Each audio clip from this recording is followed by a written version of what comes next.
할렐루야, 아멘. 하나님의 은혜가 오전에 이어서 오후에도 폭포수처럼 흘러넘치시길 바랍니다. 아멘.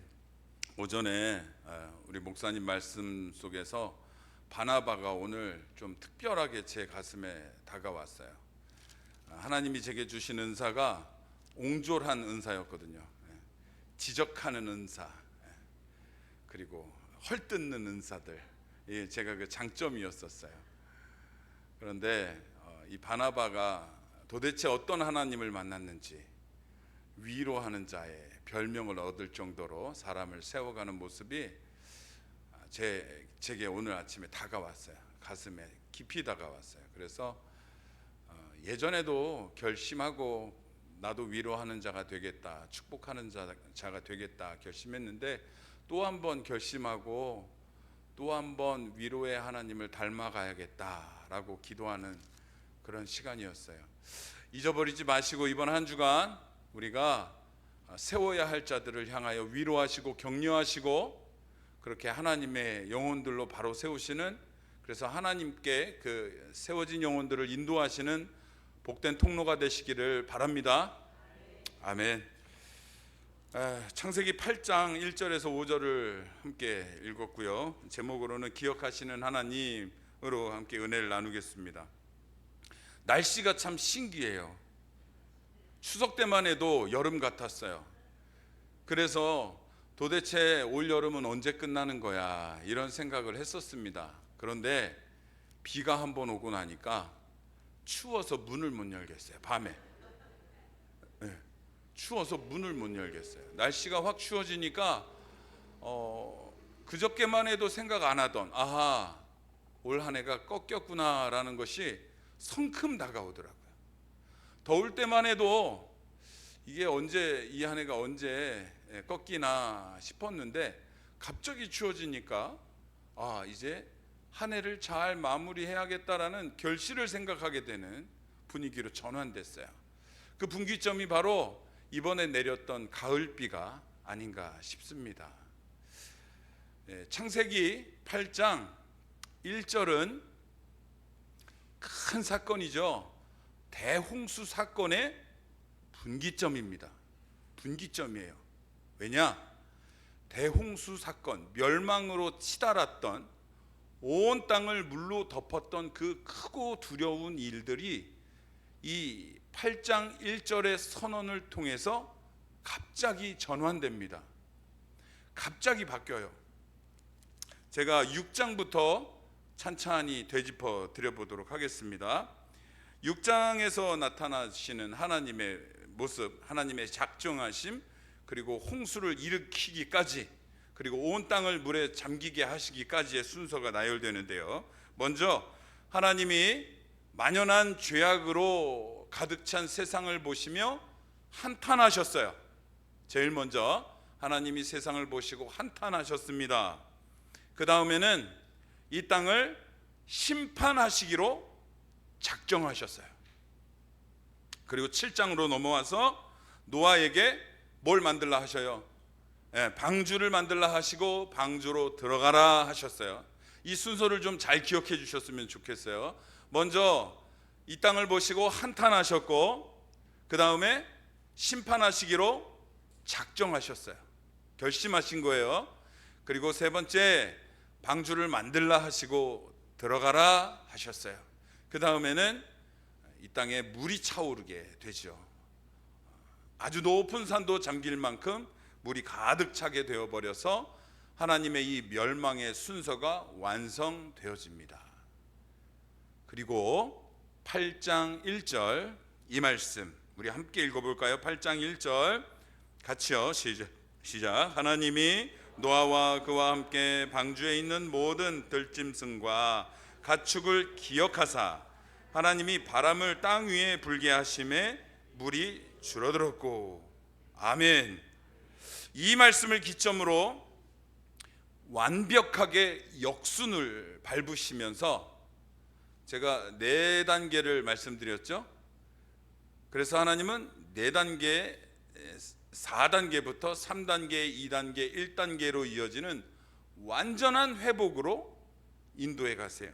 먼저 마지막 네 번째, 대홍수를 일으키셔서 온 땅을 수장시키셨던 그 일을 말씀드렸어요. 그런데 그 다음에는 범람하여 온 땅을 덮은 물을 바람을 불게 하셔서 물러가게 하셨어요. 마르게 하셨어요.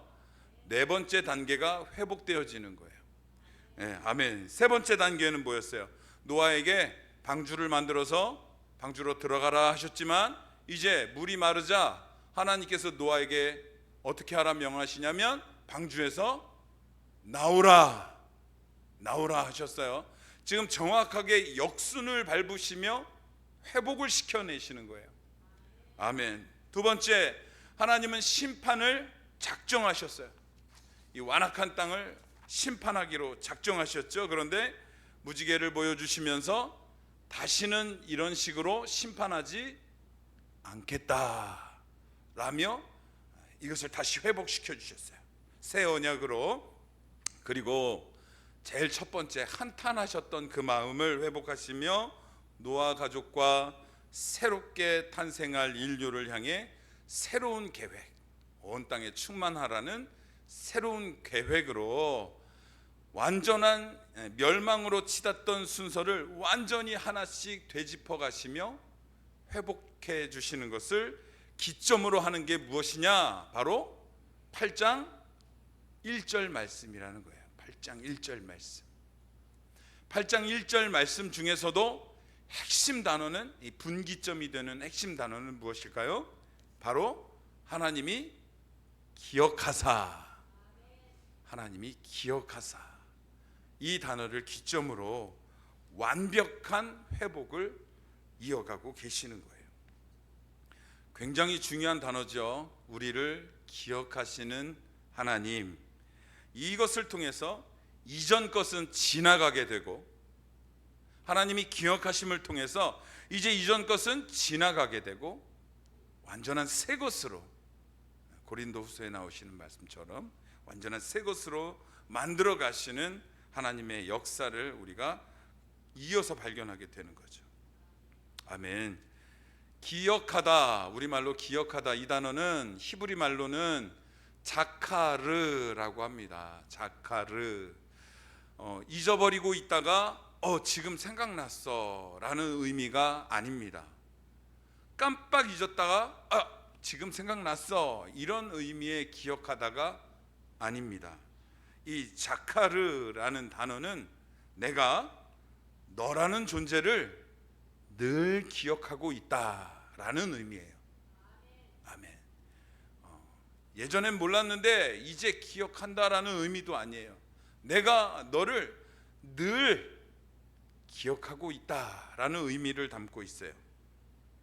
개역 한글에서는 이 기억하시다라는 말씀을 권념하시다라고 번역했어요. 권념하시다. 무슨 뜻이냐면 돌아보며 생각하다라는 뜻이에요.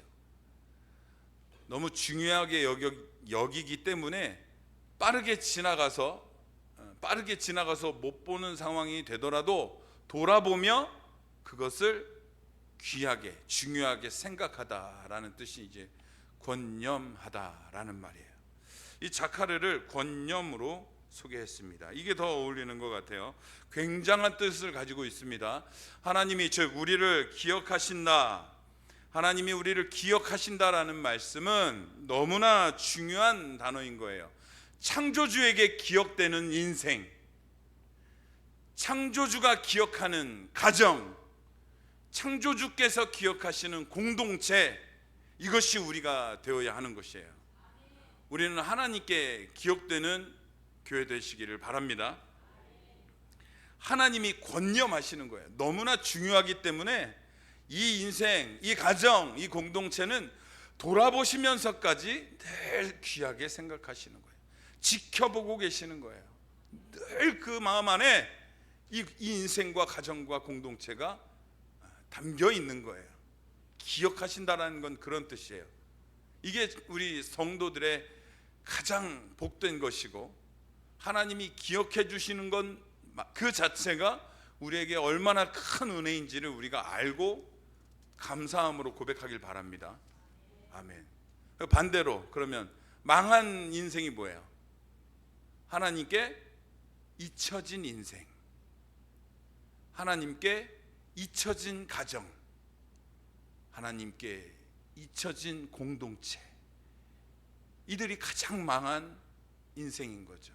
망한 가정이고 망한 공동체인 거예요. 아무리 세상의 것을 많이 가졌다 하더라도 하나님 마음에 담겨 있지 않는 인생과 공동체는 망했습니다. 그것을 우리는 부러워할 필요가 없는 거예요. 우리가 세상에서 아무리 힘들더라도 하나님이 우리를 기억하시면 우리는 복받은 거예요. 아멘. 그렇게 늘 고백하시길 바랍니다. 노아가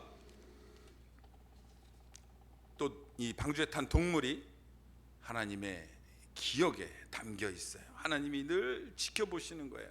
그러면 이게 이제 하나님이 기억하셨다라는 뜻을 좀 더 자세하게 설명해 드리자면, 방주의 문이 열릴 때를 손꼽아 기다리던 노아가 홀로 남겨져 있던 것이 아니라 하나님이 기억하셨다라고 하시는 말씀을 토대로 노아가 방주의 문이 열리기를 애타게 기다렸겠지만 더 애타게 하나님이 작정하신 그때에 조금도 지체함 없이 노아에게 이 방주의 문을 열어주고 싶으셔서 더 손꼽아 안달이셨던 분은 하나님이실지도 모른다라는 거예요. 오히려 더 하나님이 그 순간을 기다리시고 오히려 더 하나님이 이 노아에게 땅을 보여주고 싶어 하셨을 거라는 생각을 하게 됩니다. 왜냐하면 원래 선물 받는 사람보다 선물을 주는 사람이 더 애타거든요. 손주의 생일이 아직 한 달도 남았는데 부모님들이 선물을 미리 사놓으시고는 한 달 전부터 계속 전화를 하는 거예요. 손주에게. 너 생일이 한 달 뒤지. 너 언제 오냐? 왜 그래요? 이걸 빨리 주고 싶은 거예요. 빨리 이 손주의 웃는 얼굴이 보고 싶은 거예요. 애가 타시는 거예요, 부모님은.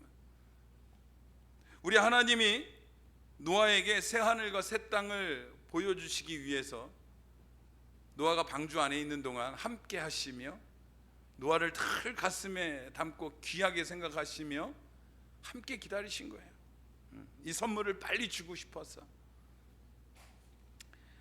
그래서 이 기억하다라는 단어, 하나님이 기억하신다라는 단어가 참 얼마나 귀하고 얼마나 우리에게 축복이고 은혜인지 생각하게 합니다. 성경의 다른 곳에서도 하나님이 기억하신다, 이런 표현의 용례들을 우리가 만날 수 있습니다. 대표적인 몇 가지만 살펴보겠습니다. 출애굽기 2장 24절을 한번 찾아보겠습니다.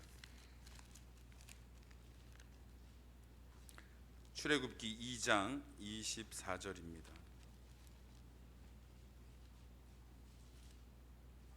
구약성경 84면입니다. 함께 읽겠습니다. 하나님이 그들의 고통 소리를 들으시고 하나님이 아브라함과 이삭과 야곱에게 세운 그의 언약을 기억하사. 여기서도 하나님은 자카르 기억하셨어요. 그들을 돌아보시며 중요하게 생각하셨어요. 그들이 노예로 있는 모든 시간 동안 홀로 두신 것이 아니라 하나님은 새날을 위해서 함께 기다리셨다라는 것을 뜻합니다.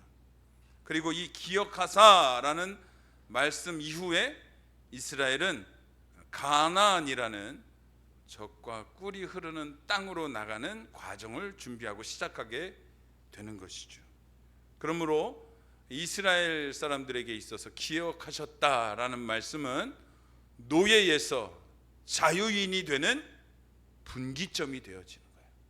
기억하사, 이 단어가 그들을 노예에서 자유인으로 가는 분기점이 되어주시는 거예요. 또 우리가 하나님께 기억하소서라고 기도하는 내용, 그런 상황들도 많이 등장합니다. 사무엘상 1장에서는 불임에 처한 한나가 하나님 앞에 기도할 때 하나님, 나를 기억하소서, 나의 처지를 기억하소서 기도합니다. 그러자 하나님은 이 기억하소서의 기도를 들으시고 한나를 도와주시죠. 그래서 이스라엘의 영적 지도자 사무엘이라는 거장을 한나로부터 나오게 하십니다. 바로 이 분기점이 되어지는 거예요. 기억하사. 또한 누가복음에 나오는 오른편에 예수님과 함께 달렸던 강도는 예수님께 간청하죠. 오늘 주의 나라에 임하실 때 나를 기억하소서 요청합니다. 그러자 예수님께서 네가 오늘 나와 낙원에 있으리라. 그의 인생이 죄인에서 하나님의 백성으로 전환되어지는 분기점이 바로 기억하사였습니다. 굉장히 중요한 단어입니다. 우리 동성교회 모두가 하나님께 기억되시는 귀한 인생들 되시길 바랍니다. 아멘. 이 당시 사람들은 살아가면서 우리와 똑같죠. 어려움을 당하기도 하고, 아픔을 당하기도 하고, 똑같은 완전히 똑같진 않겠지만 비슷한 인생을 살았을 것입니다. 그럴 때 아픔을 당할 때 이들은 두 가지의 상황을 상정했다고 합니다. 아픔을 당할 때 첫 번째는 하나님이 아시면서도 내게 주시는 아픔이다. 하나님이 아시면서도 내게 주시는 아픔은 피할 방법이 없어요. 우리가 겪어내야만 하는 것이기 때문에 주신 거거든요. 연단을 위해 주신 거기 때문에 하나님이 아시는 아픔, 그러니까 하나님이 허락하신 아픔은 건너뛸 수가 없는 거예요. 참아내야 돼요. 믿음으로 기도하며 하나님 바라보며 이겨내야 돼요. 그런데 두 번째 아픔의 상황, 하나님이 나를 모르시고 내가 아픔을 당하는지 모르시고 계신다라는 상황을 상정했어요. 그래서 이스라엘 사람들이 어려움을 당할 땐 딱 두 가지예요. 두 가지 경우에 그들이 생각하기에 첫째는 하나님이 주신 아픔, 또 두 번째는 내가 아픔을 당하는지 하나님이 모르시는 상황일 수도 있다라고 생각을 했어요. 그래서 이들은 아픔이 오면 이들이 택할 수 있는 방법이 무엇이었냐면, 하나님 나 지금 아픕니다 라며 자신의 상황을 알리는 거예요. 하나님 저 지금 힘듭니다. 나를 기억하소서. 그래서 이 기도들이 성경에 많이 등장합니다. 욥기에 이 문화가 잘 드러납니다. 이들의 생각이. 우리 목사님께서 수요 예배 때도 잠시 언급을 하셨는데, 욥은 누구보다도 정말 많은 고난을 받았어요. 자신에게 일어나고 있는 이 고난의 이유를 몰랐어요. 욥은 너무나 궁금했겠죠. 그래서 하나님 앞에 기도합니다. 하나님, 도대체 나에게 이런 고난들이 끊임없이 밀려오는 이유가 무엇입니까? 내가 이 이유라도 알면 속이 시원하겠습니다. 이유만 알려주시면 내가 다 감당하겠습니다 라고 처음에는 기도를 합니다. 그런데 하나님께서 응답해 주시질 않아요. 침묵하십니다. 그리고 여전히 고난은 계속돼요. 욥의 기도도 계속되죠. 도대체 이유가 뭡니까 하나님? 원인이 뭡니까? 나의 죄가 무엇입니까? 계속 물어보지만 고난만 계속될 뿐 하나님의 응답이 없는 거예요. 얼마나 답답할까요? 얼마나 속이 터질까요? 그런데 욥의 기도가 나중에 가면 조금 바뀝니다. 어떻게 바뀌냐면, 좋습니다 하나님, 내가 이유는 몰라도 되니까 그러면 내가 지금 고난을 당하고 있는지 하나님이 아시는지 모르시는지만 확인시켜 주십시오. 내가 지금 아픔에 처해 있다는 것을 하나님이 아시는지 모르시는지만 확인시켜 주시면 내가 감사하게 이 고난을 받겠습니다로 이 기도의 내용이 전환됩니다. 그렇게 기도하던 욥에게 38장, 욥 38장에 가면 하나님이 폭풍우 속에서 욥을 찾아오시죠. 아멘. 하나님이 욥의 기도를 들으시고 드디어 움직이신 거예요. 움직이셔서 폭풍을 타고 욥에게 음성을 들려주십니다. 자, 그러면 여러분, 우리가 욥이라고 잠깐 상상을 해봅시다. 우리가 하나님 앞에 하나님께 기대할 수 있는 하나님의 반응이 어떤 것일까요? 좀 이유를 좀 알려주시면 좋겠죠. 이 상황에서 이제 제 앞에 와 주셨으니까, 하나님, 제가 어떤 죄를 지었나요? 알고 회개할 수라도 있게끔 좀 알려주세요. 이렇게 아뢰면 하나님이, 그래, 넌 이러이러해서 고난을 받았어 라고 알려주시면 좋겠죠. 그러면 시원할 거예요. 그런데 38장 이후에 하나님은 너무나 뜬금없게도 폭풍우 속에서 나타나시자마자 욥을 꾸짖으세요. 불호령을 내리십니다. 무지한 말로 이치를 어둡게 하는 자가 누구냐라며 호령을 내리십니다. 욥이 억울할까요? 안 억울할까요? 어떠실 것 같아요? 이후에도 계속해서 하나님은 욥을 달래거나 위로하지 않으십니다. 계속해서 하나님의 전능하심을 욥에게 알려주실 뿐입니다. 내가 너의 창조주다, 온 우주를 주관하는 전능자다, 이것을 욥에게 확인시켜 주실 뿐입니다. 욥이 당한 고난의 이유에 대해서는 조금도 언급하지 않으세요. 오히려 내가 설명한다고 알아들을 수나 있겠느냐, 무지한 자야 라며 꾸짖으세요. 그런데 욥의 반응이 정말 신기합니다. 희한한 일이 벌어져요. 하나님의 불호령 앞에서 억울해야 마땅할 욥이 이 불호령을 들으며 하나님의 음성을 들으면서 마음의 고민이 싹 사라지는 거예요. 마음이 시원해지는 거예요. 전능자 창조주 하나님께서 나를 기억하고 알고 계신다라는 사실이 확인되니까 내가 지금 당하고 있는 고난이나 문제들, 걱정들은 더 이상 아무 문제가 아닌 거예요. 이 하나님이 나에게 나타나 주셔서 나에게 말씀하시고 당신의 전능하심을 보여주시는 것만으로도 욥에겐 더 이상 이제 어떤 것도 문제가 되지 않는 거예요. 욥은 마음이 시원해졌어요. 꾸지람을 들었는데 오히려 하나님의 불호령을 듣고 마음이 시원해졌습니다. 그러면서 하나님 앞에 회개를 하죠. 42장 5절 6절인데요, 욥기서 제가 봉독해 드리겠습니다. 제가 간추려 드리면, 제가 회개합니다. 내가 주께 대하여 귀로만 듣기만 하였으나 이제는 눈으로 주를 배움나이다. 그러므로 내가 스스로 나의 질문들, 의문들을 거두어 드리고 티끌과 재 가운데서 회개하나이다. 욥은 이제 고민, 걱정이, 의문이 사라졌어요. 하나님이 실존하시고 나를 기억하고 계신다라는 사실만으로 욥을 어렵게 했던 문제들은 더 이상 아무 문제도 되지 않았어요.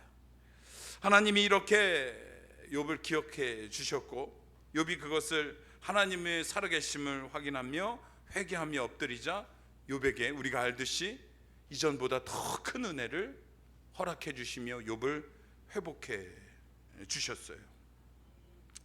바로 이것입니다. 하나님 앞에 기억되는 인생, 하나님 앞에 기억되는 가정, 기억되는 공동체, 이것이 우리의 정말로 크고 소중한 은혜이고 축복임을 우리가 반드시 깊이 알아야겠습니다. 노아는 사실 거의 150일을 1년하고도 10일간을 방주 안에서 하늘만 바라보며 갇혀 있는 거죠. 고된 노동을 하고 있어요. 동물들을 돌봐야 하고 오물들을 치워야 하고 먹이를 줘야 하며 관리를 해야 합니다. 만약에 그 중에 하나라도 내가 관리를 잘못해서 한 마리라도 죽게 되면 큰일이 나는 거예요. 멸종이 되는 거예요, 그 종이.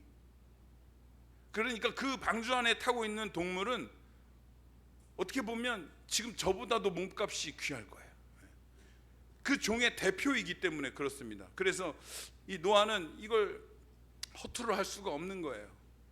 이 일들을 하면서 방주 안에 갇혀있던 노아, 이 노아를 하나님께서 기억하셨고 그와 함께하여 주셨고, 하나님이 그들을 기억하사 이 말씀을 통해서 완벽하게 멸망의 역순을 짚어가시며 회복시켜 주시는 것, 이런 은혜가 우리 삶에, 우리 교회에 넘치도록 함께 하시길 바랍니다. 하나님이 기억하시는 인생, 또한 우리도 마찬가지예요. 하나님이 우리에게 주셨던 은혜들을 기억할 줄 알아야 합니다. 하나님을 믿고 신앙생활을 해오다 주시는 많은 은혜들이 있어요. 그땐 참으로 감격스럽고 감사하게 고백했었지만, 어느새 우리는 작은 아픔을 만나면, 작은 생책이라도 나면 그때의 감사는 완전히 사라져 버리고 이 아픔에 아주 사로잡혀서 원망하게 되고, 하나님을, 우리가 받은 은혜가 훨씬 더 큰데도 작은 아픔 때문에 하나님의 은혜들을 기억하지 못할 때가 덜어 있습니다.